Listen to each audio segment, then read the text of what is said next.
You mentioned about the individuals getting isolated or not being part of the bigger group out in the workplaces.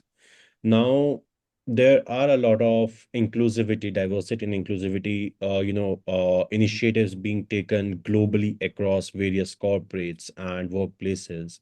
What are the different inclusivity measures you have experienced so far in in your work that have been brought in workplaces to make the workplace more comfortable for people with selective mutism?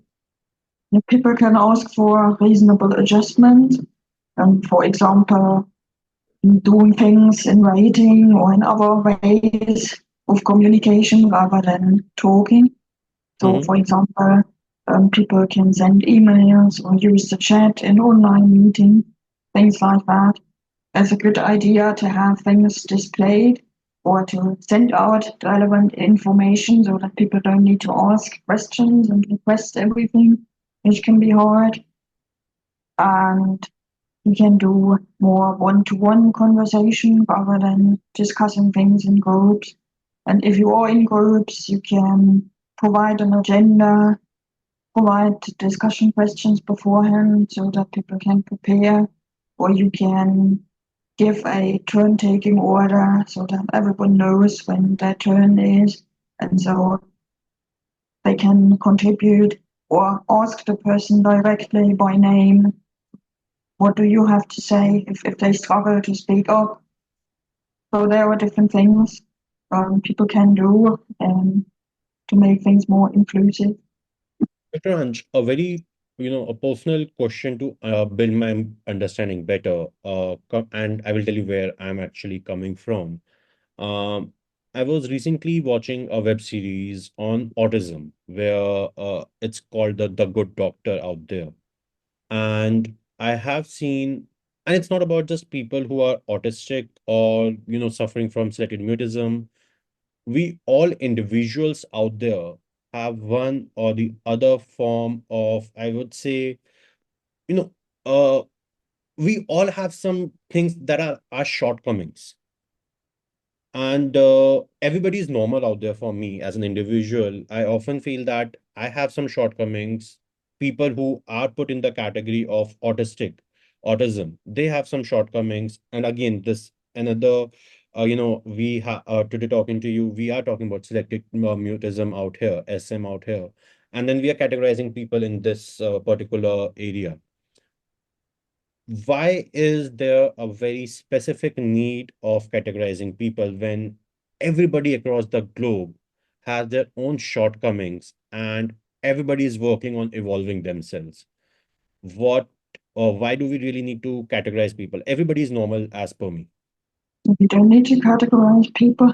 I think anxiety is a normal thing. Everybody experiences anxiety as something, and it's something that protects us from danger when it's helpful and needed. But it's just if it is not helpful and hindering you or getting too intense, then it's when it becomes a bit of a problem, I would say, when we don't want that to be there. But often, and I totally agree with where you're coming from. And, even the so-called normal people, they also have episodes where they have higher anxieties, which I have seen in some cases with my friends where it has translated into panic attacks. They are not able to manage their anxiety at that point, and they need to be provided with medical attention. So, when everybody requires medical attention for the shortcomings they have, why do create these groups out there and make somebody feel different from a different group? Like, why there are so many differences created? I think that's something society needs to think about. So for anxiety, you may have heard of the fight or flight response, and there's Yes. also freeze and fawn. So you have your reaction when you get anxious, when your body or your brain thinks there is danger, Yeah. and then you either run away or you fight or you just freeze and don't move and don't speak, or you just comply a little bit. I understand it's more about the society, because society has the urge and always in a rush to label things out there. And coming from the societal understanding, how do, societal pressures and gaps in understanding these issues create problems for people with certain mutism and make things, you know, uh, comparatively more difficult?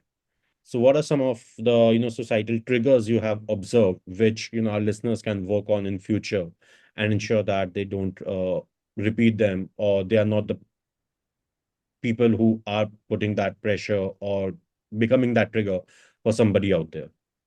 People have usually never heard of selective mutism or just the idea that someone could be unable to speak in certain situations.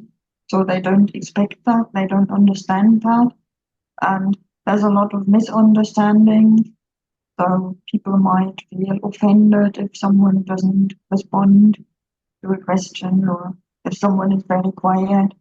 So there may be comments, you're so quiet in a casual conversation or so, and that's really not helpful because you know that, but you can't change it in that moment. And I think people need to be educated that such a thing exists and also how they should behave and what they can do.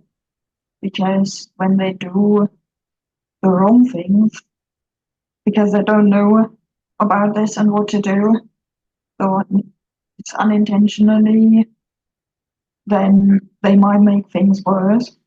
For example, a lot of people think all they need to do is allow that person not to talk when they get told about this in very superficially, then they might think, okay, then this person doesn't need to talk and that's fine. But that causes them to be even more excluded because all they want is be part of it and Yeah. be helped to be able to contribute there, so to say. So I think there's a lot that could be done to be more aware of this. So I also write poetry and I published a few things to create more awareness in the general public. And it's not only children, it's also teens and adults, because when people didn't get any help as children, then they become adults, right? So I think there's a lot of people who struggle also with social anxiety. There, I read it's 1 in 10 people who suffer from this in any way. And I know a lot of people who feel like they can't be on social media and make a video or things that um, are required at work nowadays, maybe. And so it can really affect all areas of your life. So, Dr. Anj, if you can, and if you're comfortable with it, can you share some of your personal experiences which motivated you to become, the advocate for people with the, communication anxieties and reach out to people and help them? What really motivated and inspired you? Yeah, as I said, I didn't talk as a child, and I started to find out what's wrong with me or what can I do. And I found stuff online then as an adult when I moved through my career, my studies, and the things I did. And I have to say, things got better with everything I did. And I came across people who talked about this and their experiences on social media. And I found peer support groups online. And I realized there are a lot of other people who have issues with this. And when I felt I had overcome most of my issues and I wanted to help others, and so that's how I started doing things and wanting to help. And that's how I became a coach, and I also created all these poems and publications. I have heard you talking about using writing as a medium to express. You talked about a lot of your published works, and I can see Anika and the Treasure of Iceland in your background, the book cover. So Yeah. can you share a bit about how creative writing really, helps people with selective mutism express themselves and come out, with their feelings? Yeah, when people struggle with talking, I think they're usually better with writing. So when people write, they can write down their thoughts and feelings, and they can really express things on paper or whatever medium they use. And they don't need to share that. It can be for themselves. At first, they can do journaling. They can write down things they are grateful for, or um, anything that happened to them on the day. So that can really help process things. Mhm. And they can use poetry, for example, to let others know and describe what it's like for them, the experiences, and that can be used for awareness events. Because I know people who would do this because they also want to spread the word about this a bit more. October is Selective Munism Awareness Month, so that's usually when a lot of people do a little bit more to share the message in public and online.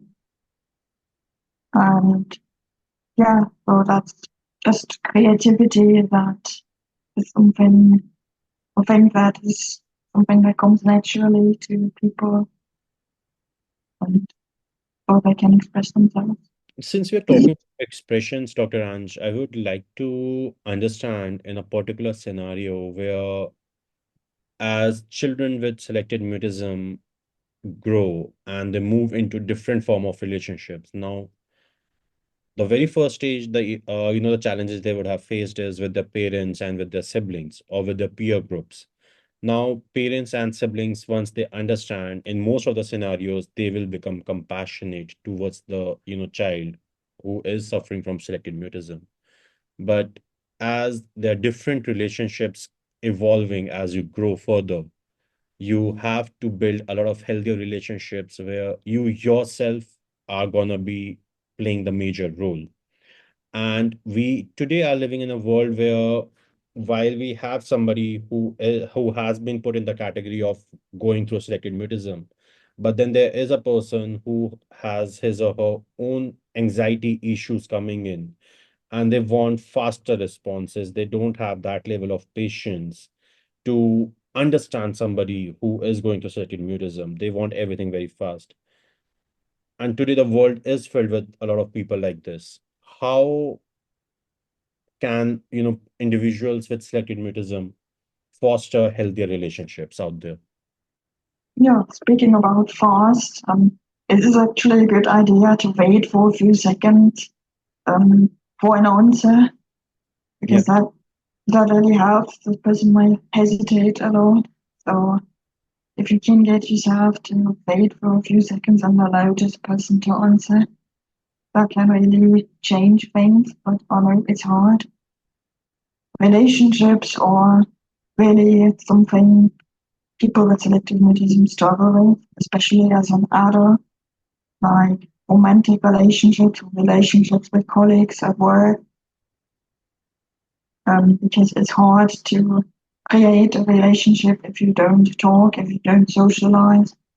So that doesn't help you make friends and get to know someone. You have to go out and be in the right places and have a conversation, ask questions, and so they never get to know you if you don't talk. You know Mhm. what I mean? So yeah, that's really one thing in life that is where people struggle. Thanks a lot. Thanks a lot, for sharing this. And a humble request to people listening this: please be patient with people out there and give them time to respond. Be a little compassionate towards others. And Dr. Anj, I would really like to know about your book, Anika and the Treasure of Iceland. If you can share who is Anika, what's a little bit about the the character and what a reader would find inside the book? What would be they looking for? The book is a novel about a treasure hunt in Iceland. It's for young adults, and it features a young adult character who struggles with speaking in certain situations. And it shows her challenges she faces while she's on this treasure hunt, going around Iceland, and that leads her around the sites of Iceland, like related to volcanic activity and waterfalls and all these places. So it also teaches the reader what sites they can visit there if they choose to go on holiday in Iceland. And it shows also how Annika finds ways to overcome her challenges and her anxiety. But and all this is embedded in the story, so it's not directly teaching anything. It's more like things she does to, yeah, find the treasure at the end, basically, or maybe not. Please do share the link with us, and listeners, we'll be putting the link in our descriptions at different channels. You can go through the book and understand and relish the journey of Anika out there.